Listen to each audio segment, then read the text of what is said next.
بسم الله الرحمن الرحيم إن الحمد لله نحمده ونستعينه ونستغفره ونؤمن به ونتوكل عليه ونعوذ بالله من شرور أنفسنا ومن سيئات أعمالنا من يهده الله فلا مضل له ومن يضلل فلا هادي له وأشهد أن لا إله إلا الله وأن محمدا رسول الله صلى الله عليه وسلم وعلى آله وصحبه أجمعين. دوستان عزیز، خواهران، برادرای محترم، السلام علیکم و رحمت الله و برکاته. انشاءالله که همه شما خوب باشین و باز هم قبل از همه شکر میکنیم به بارگاه الله سبحانه و تعالی که برای ما و شما توفیق نصیب کرد که ما و شما در یک درسی از درسهای خالق شناسی و یک درسی از درسهای ایمانی در این اشتراک بکنیم. الحمدلله ثم الحمدلله ثم الحمدلله، همیشه حمد و شکر الله را بکنیم به خاطر از اینکه امید توفیق حاصل کردن برای شنیدن حق این یک بزرگترین نعمت الله سبحانه و تعالی هست که بر بنده های خاص خود الله سبحانه و تعالی ای را نصیب میکنه. دوستای عزیز، موضوع امروز ما و شما است درباره وجود خالق کائنات، در مورد الله سبحانه و تعالی و وجود ازی. چون ما و شما در عصر زندگی میکنیم که بعضی اوقات دشمنای اسلام از شهوات و شبهات استفاده میکنن تا بسیاری کسا را ذهنشان خراب بسازن و بعضی از چیزهای میگن که درباره وجود خالق در زنا شک پیدا شود. الله متعال برای ما و شما الحمدلله حس داده که باید از حس خود در محسوسات استفاده بکنیم. برای ما و شما عقل داده که در امور عقلی معقولات از عقل خود استفاده بکنیم. برای ما و شما الله سبحانه و تعالی علم داده که از علم خود در امور تجربی استفاده بکنیم و همچنان الله سبحانه و تعالی برای ما و شما وحی را نازل کرده، قرآن و سنت را، که ما و شما در امور غیبی از اینا استفاده بکنیم. پس در وجود خالق متعال سبحانه و تعالی دلایل مختلف هست. اول دلایل حسی است. ما و شما گفتیم در محسوسات باید از حس استفاده بکنیم، چون الله سبحانه و تعالی همون ذاتی هست که برای ما حس خلق کرده، عقل خلق کرده. به می شکل برای ما و شما مثلا علم قوه داده که در وجود ما و شما که ما و شما علم استفاده بکنیم. همین قسم الله سبحانه و تعالی نازل کرده وحی تا که در مسائلی که باز حس و عقل ما کار نمیکنه اونجا باز از وحی استفاده بکنیم. اولی دلیلی که در مورد وجود الله سبحانه و تعالی هست دلایل حسی هست.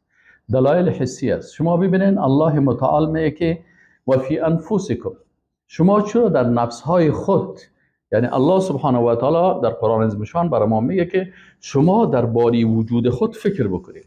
شما حداقل ببینید که همین ساختمان وجود شما که هست این چه قسم.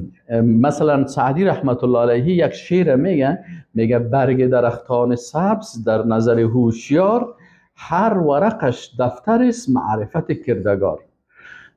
یعنی شما میگه اگر یک برگ سبز درخت شما بگیرین و این برگ درباره از این تحقیق بکنین، اینمی دلیل بسیار زیاد است. هر ورقش دفتر است معرفت کردگار. یعنی هر ورق از یک دفتر است که خالق متعال برای ما و شما معرفی میکنه و نشان میده.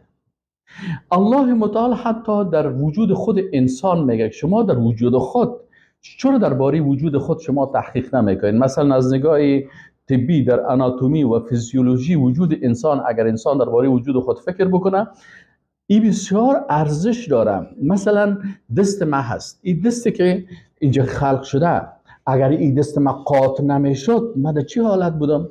پس وقتی که من هنوز نو در بطن مادرم بودم خالق هست که این خلق کرد و درباره کل ازی با کرامت خود یعنی لطف کرد که من نخواسته بودم برای من دست به شکل خلق کرد که این مثلا پنجه های من مثلا یک چیز را میگیره، مثلا وقتی من گلاس آب میگیرم برای من بسیار ساده این پنجه ها کار میکنم. و اگر شما از یک دکتر پرسان بکنید در بین ازی چندین سلول کار میکنه و میگه که مثلا یک آناتومی دست بحث میکنه میگه 32,000 من فهم سلول است و مثلا چیزای هستن که اونا دکترای طب سر از این بحث میکنن. پس ما از نگاه ایمانی وقتی که بحث میکنیم این خالقی که این دست برای من خلق کرده و بازی دست ما بسیار ساده، من گلاس میگیریم با بسیار عزت و این باز قاط میشه. اگر این قاط نمیشد، اگر همین قسمی بود، باز من آب چه قسم می نوشیدم.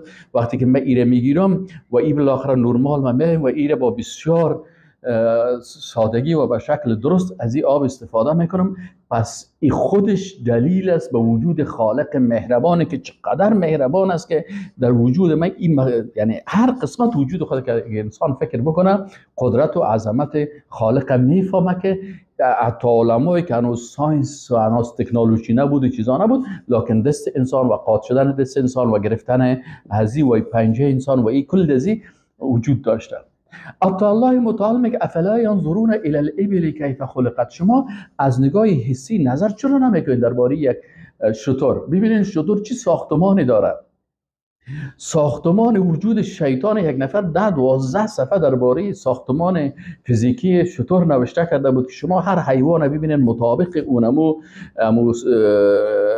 وظیفه که در اون جایی که داره. مثلا شتر برای زندگی کردن در صحرا و در مناطق صحرایی که است، این شتر چقدر مؤثر است و تاثیرگذار هست و چه قسم بینی از این چی ساختمان داره، گوش از این، سپلهای از این که در صحرا دیگه حیوانات حتی حرکت کردن نمیتونه، ولی شتر با بسیار حالت نرمال در این مناطق چی میکنه؟ مثلا بسیار در صحرا حرکت میکنه و شبها و ماها مثلا حرکت میکنه. شما الله میگه افلا ینظرون الی الابل کیف خلقت و الی السماء کیف رفعت. الله متعال میگه که اگر شما میخواین بفهمین که خالق وجود داره، گیر خلق کرده، به طرف از این آسمان ها سیل بکنین، قدرتش ببینین. قدرتش ببینین که مثلا ببینین من این کامپیوتر از استفاده میکنم. اگر یک کسی بیای بر ما بگه که والله کامپیوتر کل چیزش تصادفی است، من خنده میکنم. چی میگید تصادفی است؟ این ماوسش تصادفی است، این صفحات ازی تصادفی است، این برنامه ورد ازی تصادفی است، این کیبورد ازی تصادفی است. هیچ چیز در این کامپیوتر تصادفی نیست. این حال شما الله متعال میگه به طرف آسمان ها سیل کنین، این کهکشان ها را سیل کنین، این حرکت های از اینا را سیل کنین و خصوصا حالا که ما و شما در عصر تکنولوژی زندگی میکنیم، اگر از طریق تلسکوپ اینا را کل از اینا را مشاهده بکنیم، قدرت الله متعال انسان در کهکشان ها میبینه. و به این خاطر است که امروز بسیاری از مردمان مثلا در کشورهای اروپایی و امریکایی و در بسیاری جاهایی که اونجا ساینس و تکنولوژی بسیار پیشرفته هست، میبینید که بسیاری از دانشمندای بزرگ مسلمان میشه. پس افلا ینظرون الی الابل کیف خلقت و الی السماء کیف رفعت. و به طرف آسمان نمیبینن که چه قسم ای بالا شده هست. و الی الجبال، الله متعال میگه شما به طرف کوه ها نظر بکنید. یعنی متخصصین و دانشمندای زمین شناسی وقتی که به طرف کوه ها نظر میکنن، ببینن که الله متعال میگه چه قسم این نصب کرده شده. و در آیت دیگه قرآن میگه که والجبال اوتادا، اینمی کوه ها که از مثل میخوار در زمین میخ شدگی است. به این خاطر علما میگن که علمایی که در راستای زمین شناسی تخصص دارن، اینا میگن که اینمی کوه ها که است به می اندازی که بالا هست، به می اندازه در پایان در زمین میخ شدگی هست. پس این کلش دلائل قدرت الله هست. و الی الارض کیف سطحت فذکر انما انت مذکر. به رسول الله صلی الله علیه و برای مردم یاد بده، شما برای مردم بفهمائین، ببینید که چی است. اینمی قسم الله متعال خلقت هر مخلوق را برای ما و شما دلائل چی میکنه؟ و از این خاطر الله متعال میگه سنوریهم، ما نشان میتیم بر از اینا آیاتنا فی الافاق و فی انفسهم. ما دلائل قدرت خود در افقها، در کهکشانها، در آسمان، در سیارات، در اینجا و فی انفسهم، در وجود خودشان الله متعال میگه ما دلائل قدرت خود بر از اینا نشان میتیم تا اینا قناعت بکنن و بفهمن که چی است؟ انه الحق، و این قرآن حق است و واقعا خالق وجود داره.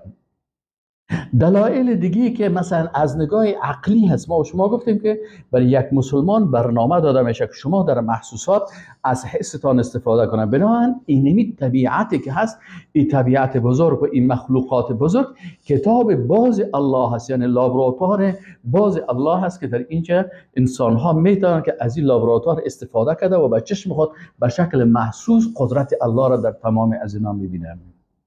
و باز الله متعال در قسمت عقل ما و شما را مخاطب قرار میده که افلا تعقلون، چرا از عقلتان کار نمیگیرین؟ افلا یتدبرون، چرا این مردم تفکر و تدبر نمیکنن؟ افلا تتفکرون، چرا از فکرتان کار نمیگیرین؟ افلا تذکرون، چرا به یاد نمیارین؟ اینال الله متعال در آیات مختلف قرآنی چی میکنه؟ دلایل عقلی رو بیان میکنه که ان فی خلق السماوات والارض و اختلاف اللیل والنهار. شما میگه از نگاه عقلی ببینین در خلقت آسمان ها و زمین، در اختلاف شب و روز که شب میایه و روز میایه، و الفلک التي، شما کشتی های بزرگ رسای کنین که در بحر تجری فی البحر، در بحر در حرکت است، بما ینفع الناس، که بر مردم منفعت میرسانه. و ما انزل الله من السماء من ماء، از آسمان وقتی که از ابرها آب پایین میشه، فاحیا به الارض، زمین میبینین که مثل مرده وارست، بالاخره اینا دوباره زنده میشه. و بث فیها من کل دابه، و اشکال مختلف مثلا جنبنده ها و حیوانات و مخلوقات دری هست. و تصریف الریاح، و همچنان باد ببینین که چه قسم در حرکت و چه قسم بین این درخت او درخت دیگه مثلا لقاح میکنه، القایی که بالاخره اینا سبب پیدا شدن میوه میشه. و السحاب المسخر بین السماء والارض، و امین ابرهایی که مسخر است در بین آسمان و زمین، شما ایره کلش در فضا میبینین. لآیات لقوم یعقلون، الله متعال میگه هر کدام از این دلیل است به وجود خالق متعال برای قومی که اونا از عقل خود استفاده میکنن. اینا کسایی که در این باره فکر میکنن میبینن سبحان الله، این آسمان های زمین، این کهکشان های، این بحرهای، این مخلوقات بزرگ، آیا اینا کلش تصادفی هستن یا کل از اینا خالق داره؟ این چیز تصادفی نیست. اینمی قلم اگر شما سال کنید، اگر شما برتانیا کسی بگه که اینمی قلم تصادفی است، شما سر عقلش خنده میکنید. قلم تصادفی است، این پشت تصادفی است، این نوکه کسی که به این شکل جور شده این تصادفی است؟ نه خیر، این چیز تصادفی نیست. این رنگی که در داخل از این تصادف است؟ ابدا تصادف نیست. پس حتی این چیزایی که در اینجا هست، این به خاطر از اینکه در جیبت میمونی، این مثلا نفت یا کسی مثلا چه میکنه، این تصادفی است. این چیزی از این تصادفی نیست. پس وقتی یک قلم امکان نداره تصادف باشه، بلکه شرکت از علمای هست، کارگرای هستن که درباره از این کار کردن. این آسمان ها و زمین، این کهکشان ها و این حرکت از اینا، کل از اینا تصادفی هست؟ هیچ کدام از این تصادفی شده نمیتونه. الله متعال میگه و هو الذی یحیی و یمیت، الله ذاتی هست که زنده میکنه و میمیرانه. وله اختلاف اللیل و النهار افلا تعقلون. چرا مردم از عقل خود کار نمیگیرن؟ اگر از عقل خود کار بگیرن، اینا میفهمن که خالق وجود داره. هو الذی خلقکم من تراب. الله میگه ببینید دلیل عقلی دیگه که الله اصلا شما را از خاک خلق کرد، ثم من نطفه، باز نسل شما از چی شد؟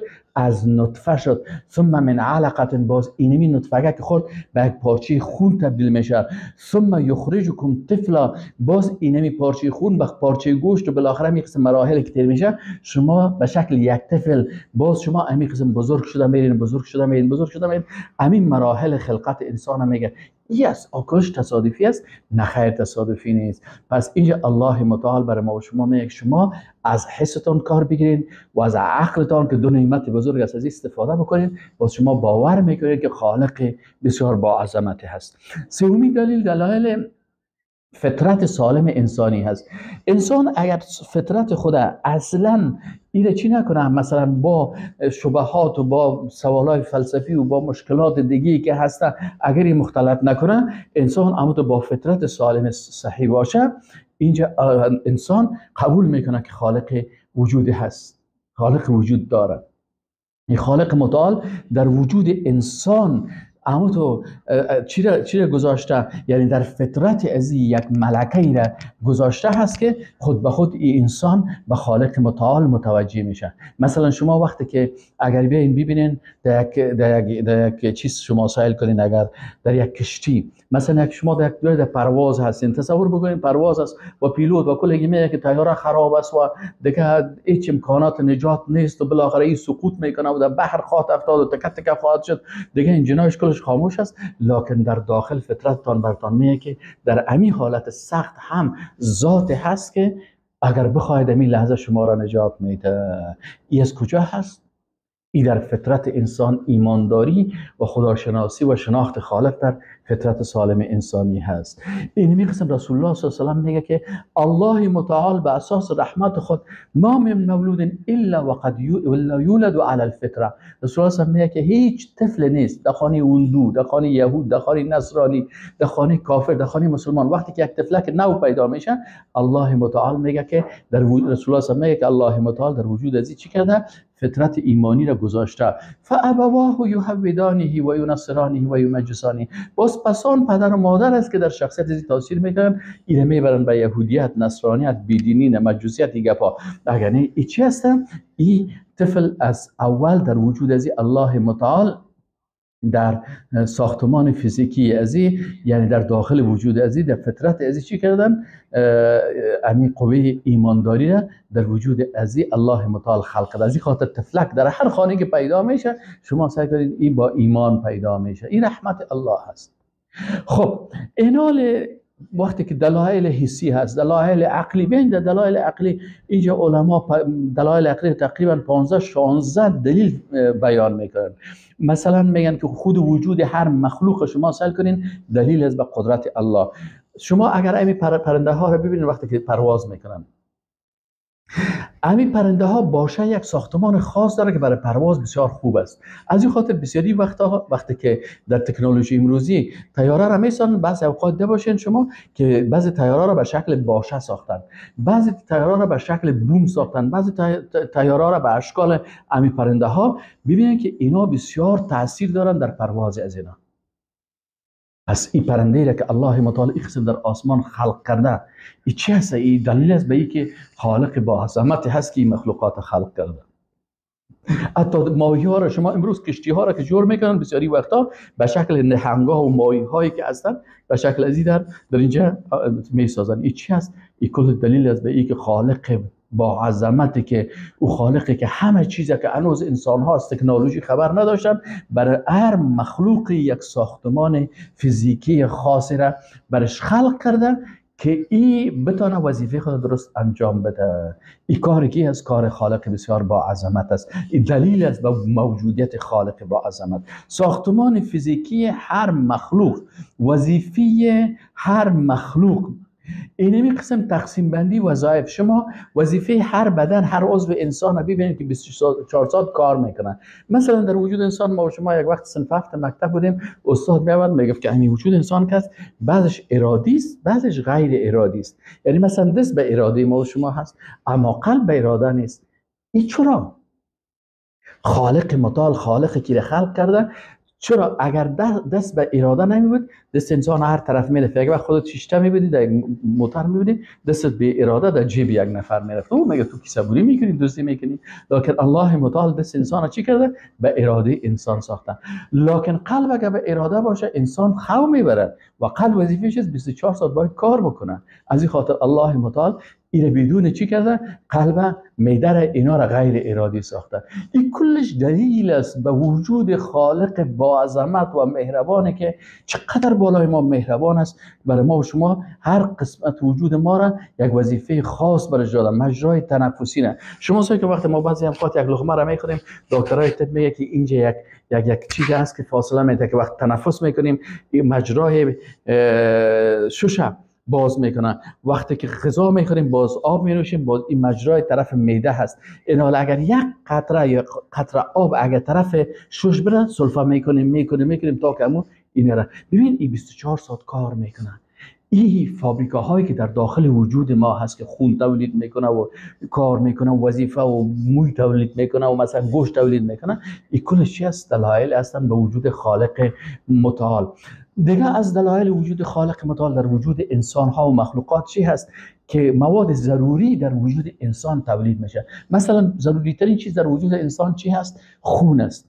در داخل وجود انسان چندین فابریکه هست. مثلا آب که چشم تو بسیار وقت آب ضرورت داره، در داخل وجود آب شور میرسه به چشما. گوش آب تلخ ضرورت داره، در داخل وجود بر از آب تلخ میآید. مثلا در رنگ فابریکه های هستن، فابریکه گوشت سازی، فابریکه خون سازی، فابریکه موی سازی، این چیزهای ضروری در وجود انسان هست. سبحان الله، وقتی که هر کدام از این انسان سهل میکنه به قدرت و عظمت الله سبحانه و تعالی متوجه میشه. ترتیب و تنظیمی که در جهان هستی است، شما این ترتیب و تنظیم ببینید که در جهان هستی است. یک عالم، یک دانشمند چکسلواکی یک روز مسلمان شد. از این پرسان کردن که تو چه قسم مسلمان شدی؟ این گفت که من در جمهوری چک پیدا شدم. چک قبلا چک و سلواکیا بود، باز چک علیحده شده، سلواک علیحده شده. این میگه من در جمهوری چک زندگی کردم، او تحت تاثیر اتحاد شوروی بود. میگه تقریبا 27 سال کاملا من کافر بودم و بی باور بودم و هیچ چیز من قبول نداشتم و هیچ عالم و هیچ مولوی و هیچ کتاب به هم برای من آمده بود که مرا درباره اسلام یا درباره دین بگه. لکن میگه من از طریق ساینس وقتی که جهان مطالعه کردم، میگه امی جهان از دیدگاه تکنولوژی خودش برای من گفت که خالق وجود داره. بنابراین من وجود خالق از طریق تکنولوژی کشف کردم که خالق است. چرا این آسمان های زمینی، سیارات و این وظایفی که ندارن، این کلش تصادفی نیست و این کل از این قدر منظم است. این کنترل کسی میکنه کی هست؟ الله لا اله الا هو الحی القیوم. الله ذاتی که زنده حقیقی است که همیشه هست، خواب نمیگیرش، لا تأخذه سنة ولا نوم، و این قیوم است که کنترل میکنه کل از اینا را. این میگه من این خالق کائنات شناختم. آیا این خالق یکی یا چند تا؟ میگه وقتی که دیدم که معده من به امرای مثلا یک غذا که هست چی داره؟ تناسب داره. میگه از این فهمیدم که خالق میوه و خالق معده ما یکیست. آفتاب مرا در نمیده، بسیار قوی هست، لکن به اندازه برای من انرژی میده که من استفاده کنم، لکن مرا در نمیده. از این طریق میگه من فهمیدم که خالق وجود داره و خالق یگانه هست. یعنی میگه من از طریق لا اله الا الله را از طریق ساینس و تکنولوژی من درک کردم. و بالاخره میگه باز وقتی من کتابا را خواندم، قصهش طویل است، بالاخره میگه باز من فهمیدم که قرآن کلام الله هست. وقتی قرآن خواندم باز گفتم که محمد رسول الله. تقریبا چندین ماه بعد از این دیگه از دلایل قدرت الله سبحانه و تعالی علما مثلا میگن که به بسیار مخلوقات ناتوانی که سهل کنی الله متعال رزقش میده. انسان بعضی اوقات تصور میکنه که مثلا کل افغانستان چی گرفته، برف گرفته، لکن پرنده ها گنجشکک ها همونجا هستن. ایران میمونه که حالی گنجشکک ها حال نه درخت است، نه میوه هست، نه خوراک است. این پرنده ها چه قسم تغذیه میشن؟ الله متعال رزقشان برشان میرسانه. یعنی بسیار. یک دانشمند امریکایی میگه که من یک وقت درباره رزق یک پرنده که در بالای بحر میگه تو تحقیق کردم، دیدم که یک پرنده هست در نولش یک دانه میخک است، قسمی یک دانه در اینجاش است و این چی است در سر بحر در حرکت میکنه. میگه من ایران ماندم که این در سر بحر چه قسمی غذا میخوره، شنام کردن نمیتونه. میگه بالاخره یک وقت دیدم که اینه مرغک از نهنگ وقتی که چیزی را میخوره، میگه دان خود باز میکنه، تنفس میکنه، این مرغک میره چون همین چیزش از داخل همین دندانای ازی از بین دندانای هزی غذای خود میگیره. پس الله میگه و امی تا وقتی که غذا میخوره میگه دمی نول ازی امی چیزا که مثل یک شاخک است مانع میشه که دان خود پس بسته بکنه. پس میگه اینجا هست که همین مرغک این قسم الله متعال میگه. بعد پس ما از کمره های چیز سکیوریتی میگیره، دیدم که امی پرنده به این شکل غذای خود پیدا میکنه. پس رساندن غذا به مخلوقات مختلفی که بسیاری وقتا انسان ها تصورش هم کردن نمیتونن، این دلالت میکنه که خالق هست که همه از اینا را کنترل میکنه. به این شکل نعمت مطابق سن و سال. ببین اگر انسان مثلا طفل است، وقتی که طفل است الله متعال برش یک عقل داده، یک توانایی برش داده که بسیاری وقتا لباسای خود مردار هم میکنه، خنده میکنه. اگر امی عقل طفل رشد نمیکرد، امی قسم بود 20 ساله 30 ساله میشد، الله متعال به اون شکل پایش، دستش، عقلش، چشمش، کلش تو به شکل مطابق سن سال برش امی قسم پیش رفته میره. امی قسم پیش میره. این چی هست؟ این قدرت الله متعال است که اگر انسان در وجود خود مطالعه میکنه. بسیاری وقتا میبینیم که بسیار غذای عادی برای تقویت جسم انسان، یک نفر پیسه‌دار است میتونه ویتامین ها و گپا را بخوره، یک نفر غریب است لکن الله متعال بسیاری از این ویتامین ها را در غذاهای بسیار عادی مثل شلغم، کچالو، ترکاری بسیار عادی که یک نفر مثلا میره 20 روپیه را در بازارهای مردمایی که غریب هستن یک ذره ترکاری میگیره، یک ذره بامیه میگیره، بسیار پیسه کم، لکن همون غذاهایش میشه. غذاهایی که مردمای پیسه‌دار شاید مثلا به هزارها دلار تا کم ویتامین ها و کمبودهای وجود خود پورا بکنن. این قدرت الله متعال است. این خود انسان نیازمند است به خالقی که وقتی که مشکل بر انسان میشه بر از او رجوع میکنه. اینمی کلش دلایل است به وجود خالق متعال که انسان وقتی کنار کلش میبینه به وجود خالق متعال باور میکنه. خب دوستان عزیز، اینجا بعضی کسا اوتو اشتباهات میپرتن که والا امی کسایی که عقل دارن و فلاسفه هستن و علما و دانشمندای ساینس هستن اینا با وجود خالق مشکل دارن. نه خیر، وقتی که ما و شما اگر بیم نظریات بسیار فلاسفه بزرگ ببینیم، بالاخره ببینیم که اونا هر کدام از اینا نظر میدن و با وجود خالق چی دارن؟ باور دارن. مثلا در فلاسفه قدیم مثلا بسیاری کسا میگن نه ولی فلاسفه که هستن اینا خدا را قبول ندارن، خالق قبول ندارن، دین قبول ندارن. اما ارسطو کس برهان حرکت میگه برهان حرکت اصل کنین، ای که هست میگه ای دلیل است، یعنی برهان حرکت به وجود خالق متعال. خب این مسائل ما و شما و خدا در مسائل فلسفی نمیفهمیم، لکن کسایی که فلسفه را میفهمن بالاخره چی میکنن؟ اینمی قسم توماس اکویناس، افلاطون، افلوتین، فلاسفه دوره قرون وسطا، اینا کلشان با وجود خالق متعال اینا تسلیم هستن و میگن. در فلاسفه مثلا عصر امروزی شما اگر فیلسوفای بزرگ، مثلا بزرگترین فیلسوف غرب در عصر حاضر دیکارت است. دیکارت چی میگن؟ دیکارت میگن که من با نقص وجود خودم هستی ذات کامل را احساس میکنم. این گپ دیکارت است.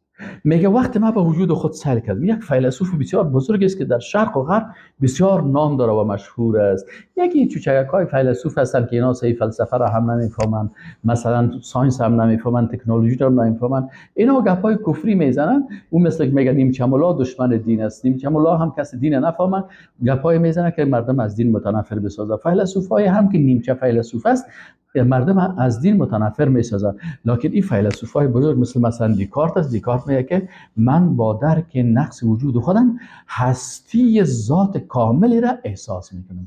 یعنی میگه وقتی که من خودم میبینم که من نقصان دارم، نقصان من چی هست؟ که من از این اتاق بیرون درک کردن نمیتونم، من از این اتاق 1 کیلومتر دورتر کنترل کردن نمیتونم، من آسمان ها را تا وقتی که موجودات کوچک توسط میکروسکوپ و موجودات بزرگ توسط تلسکوپ نبینم من دیده حتی نمیتونم. پس کل نقصان هایی که من در وجود خود دیدم، این فیلسوف دیکارت میگه این سبب چی است؟ سبب میشه که میگه من با درک نقص وجود خودم هستی ذات کامل را، تو ذات کامل را موجودیتش میگه من میفهمم که اون وجود داره که تمام این کائنات کنترل میکنه. پس دیکارت چی میکنه؟ چی میگه؟ میگه من به وجود خالق متعال باور دارم. هست، بله. مثلا اندرو کورنوی، این استاد فلسفه هست، میگه اساس کار دانشمند بر این قرار گرفته که هیچ ماشین بدون سازنده نمیتواند باشه. چی میگه این فیلسوف؟ میگه هر ماشینی که شما میبینین، اینمی تلفن یا موبایلی که شما میبینین، اینمی تلفن شما بدون کسی که ساخته باشه نیست. پس این ماشین های بزرگی که ماشین آفتاب، ماشین مهتاب، ماشین سیارات، کهکشان ها، کل از اون ماشین ها هست. این انسان ها، هر حیوان، هر انسان، هر جنبنده، میگه هر کدام از این یعنی کسی داره که این خلق کرده و ساخته هست. بنابراین این به وجود خالق متعال باور داره. ماکس پلانک فیزیکدان مشهور غرب است. این ماکس کارل ارنست پلانک در سال 1858 ایده آلمان چشم به دنیا گذاشت. این فیزیکدان بسیار مشهور است در قرن 19 میلادی و اوایل قرن 20. وقتی از پیش از ماکس پلانک پرسان کردن که ماکس پلانک تو به وجود خالق متعال باور داری و چه قسم میتونی که مثلا این برش میگه که ما فیزیک دانا هستیم، امی فیزیک هست، میگه این مثل که یک تفلک، میگه ما فقط چیزی که سرم نیست در لابراتوار ما سر از این بحث میکنیم، ما میگه مثل یک طفل هستیم. چه کنیم؟ این ساینسدان بزرگ ماکس پلانک چی میگه؟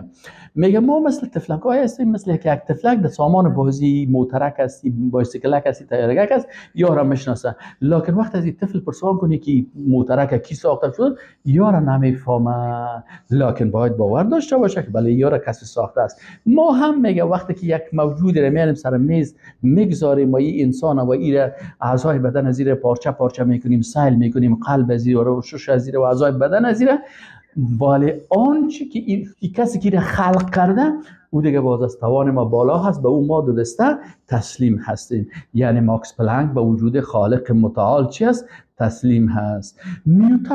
نیوتن یکی از ساینسدانای بزرگ است. شما ببینید اسحاق نیوتن در سال 1643 چشم به دنیا آورد. او یک فیزیکدان و ریاضیدان و فیلسوف و کیمیادان می باشه. نیوتن چی میگه؟ میگه نیوتن چی میگه؟ درباره آفریدگار شک نداشته باشید. شما درباره وجود خالق شک نداشته باشین، زیرا که قابل تصور نیست که اساس و زیربنای این هستی تصادف محض باشن. او میگه، نیوتن میگه که تصادف گپ مردمای احمق است، هیچ چیز تصادف نیست و اساس و زیربنای از این عالم هستی، این جهان و این طبیعت تصادف نیست. بنابراین نیوتن به وجود خالق متعال باور داره. یعنی ساینسدانای بزرگ، فلاسفه بزرگ، دانشمندای بزرگ، همه هزینا به وجود خالق متعال باور دارن. البرت انشتاین که است، این هم یکی از ساینسدانایی است که کلگی میشناسه.